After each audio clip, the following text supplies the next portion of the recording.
A 72-year-old grandmother in Syracuse called 911 3 times last winter when 14 inches of snow trapped her without heat.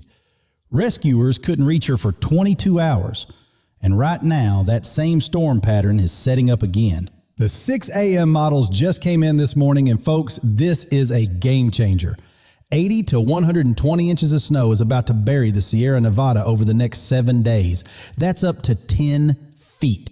At the same time, 3 to 4 separate storm systems will impact the country back to back, and a severe weather threat is building from Texas to Alabama with tornadoes on the table this weekend. And here's what's wild. Nebraska could hit 70 degrees next week, while Buffalo gets buried under a foot of snow.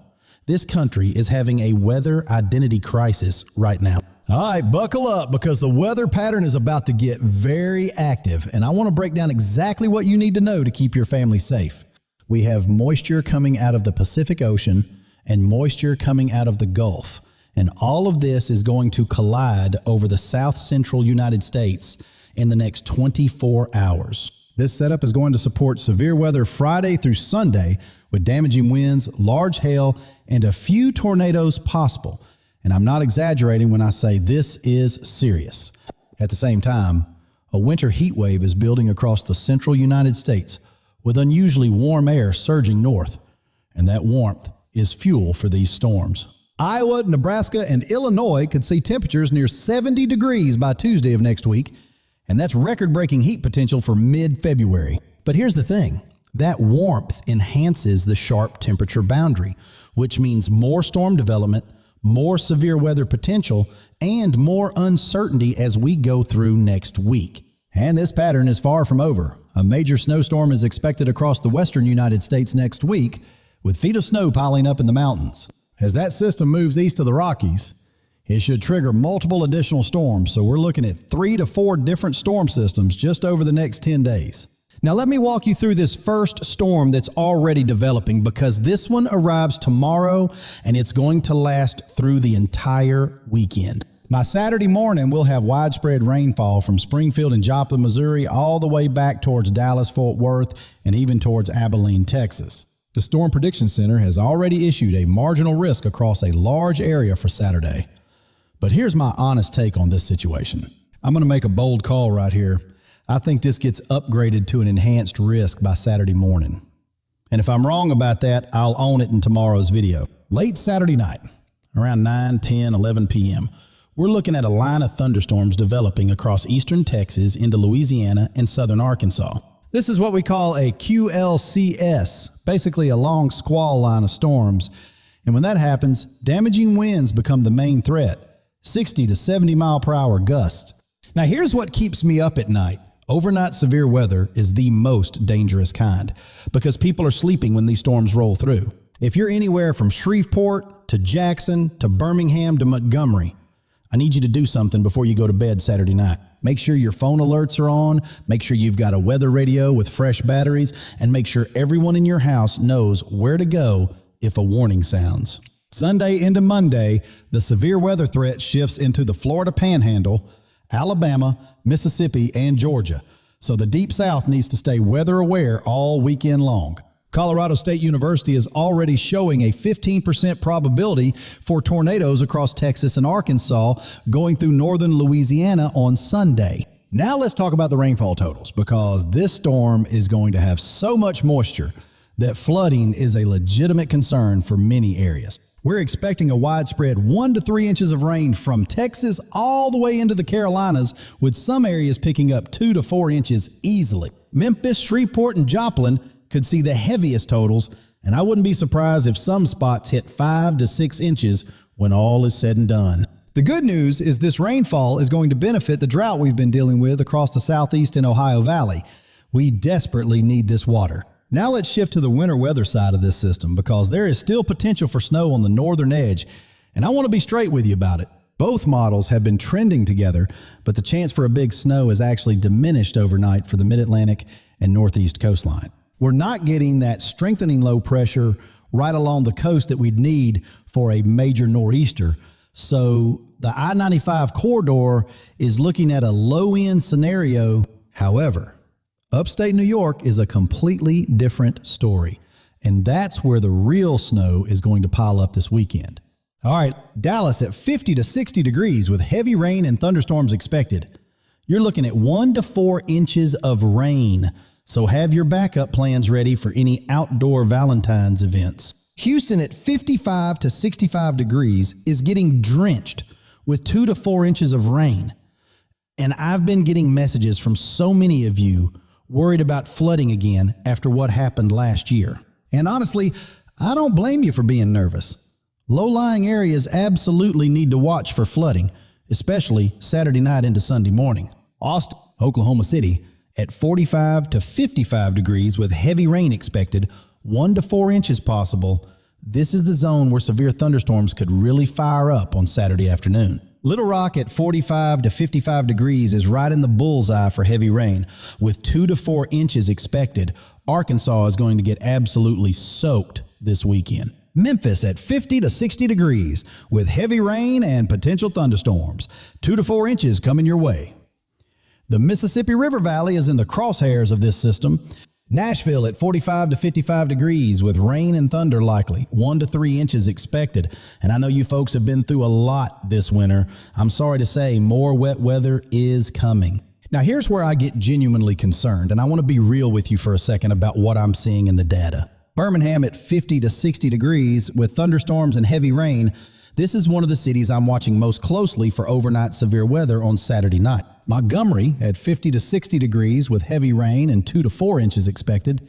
You're right in that zone where a squall line tornado cannot be ruled out Sunday morning. I've been doing weather forecasting for a long time, and overnight severe weather genuinely keeps me up at night, especially when I know families are sleeping right in the path. Mobile at 55 to 65 degrees with thunderstorms likely, 2 to 4 inches of rain.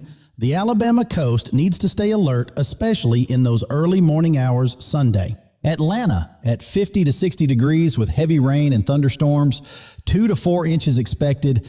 It's going to be a washout for any Valentine's Day outdoor plans, I'm sorry to say. Charlotte and Raleigh both at 45 to 55 degrees with drenching rain, 2 to 3 inches expected.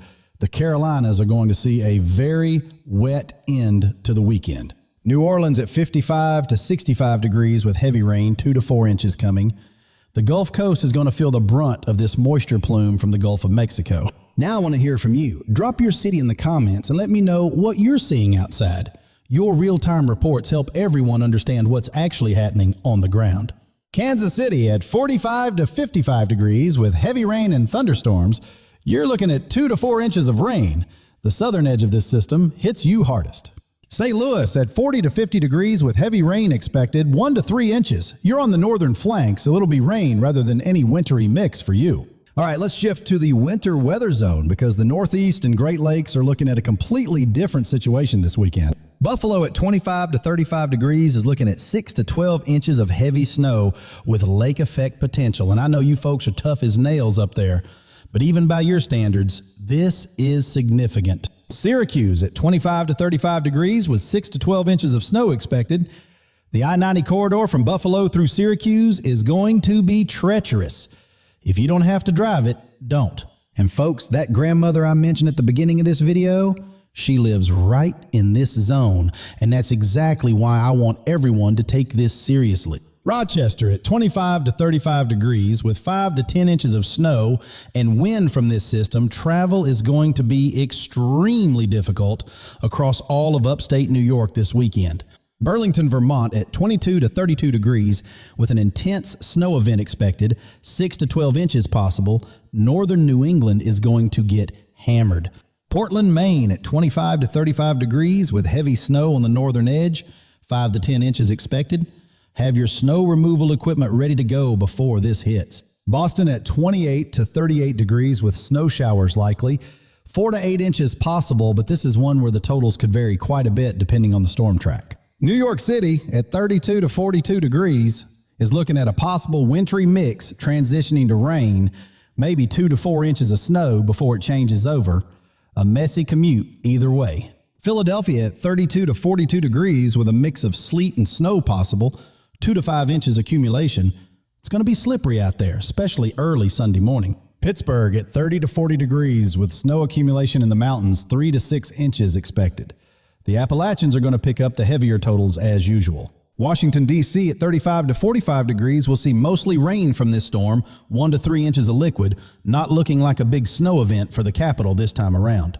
Now Chicago at 25 to 35 degrees with light snow or flurries, only 1 to 3 inches expected.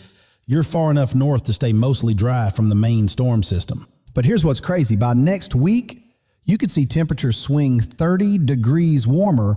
Your body isn't even going to know what season it is anymore. Detroit, Milwaukee at 25 to 35 degrees with light snow, 2 to 4 inches expected. Green Bay at 20 to 30 degrees with 1 to 3 inches. Wisconsin stays on the cold side of this system.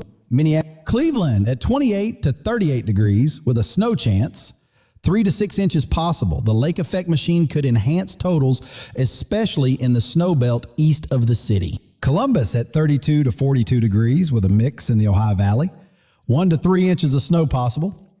Cincinnati at 35 to 45 degrees will see more rain than snow. Indianapolis and Louisville both at 35 to 45 degrees with a wintry mix possible. The Ohio Valley is right on that tricky rain-snow line where a few degrees makes all the difference. All right, San Francisco at 50 to 60 degrees with heavy rain possible, 1 to 3 inches expected. The Bay Area is going to see some legitimate wet weather early next week. Los Angeles at 55 to 65 degrees with rain from this separate system, 1 to 2 inches expected. Even SoCal is getting in on the action this time around. Sacramento at 50 to 60 degrees with heavy rain, 2 to 3 inches. The valley floors get wet while the Sierra Nevada above you gets absolutely buried with snow. And here's the big story out west. The Sierra Nevada is looking at 80 to 120 inches of snow over the next 7 to 10 days. That's potentially 10 feet of fresh powder. Think of it like a fire hose of moisture from the Pacific. And when that much water vapor hits the mountains, it dumps feet of snow. And California desperately needs every inch. Great news for skiers. Great news for the water reservoirs that have been struggling all winter. This is the kind of storm that can turn a drought year around. Seattle and Portland both at 40 to 50 degrees with rain, 1 to 2 inches, typical Pacific Northwest February conditions, but heavier rain is possible early next week. Denver at 30 to 40 degrees with light snow possible, 2 to 4 inches in the metro. Colorado Springs at 25 to 35 degrees with snow flurries expected. Phoenix at 60 to 70 degrees staying warm with no storm impact. Las Vegas at 50 to 60 degrees staying mild. The desert Southwest gets to sit this one out. For our Florida friends, you're looking at a much more comfortable situation. Miami at 70 to 80 degrees, staying warm with minimal rain. Enjoy that sunshine while the rest of us deal with this. Tampa and Orlando both at 65 to 75 degrees with light showers possible. South Florida escapes the worst of this system. You might actually see some nice weather this weekend. Now let me give you the long-range outlook because this is where things get really interesting for the rest of February and into early March. Think of it like a fire hose of moisture from the Pacific that's going to keep pumping storms into the west. And then that energy rolls east and creates more storms for the rest of us. By Tuesday morning, we could have moisture stretching from California all the way into Michigan. And that's when we watch for the next round of storms to set up. North Dakota, Minnesota, and Wisconsin could see heavy snow during the middle of next week. A completely different storm track from what we're seeing this weekend. But here's what's really got my attention.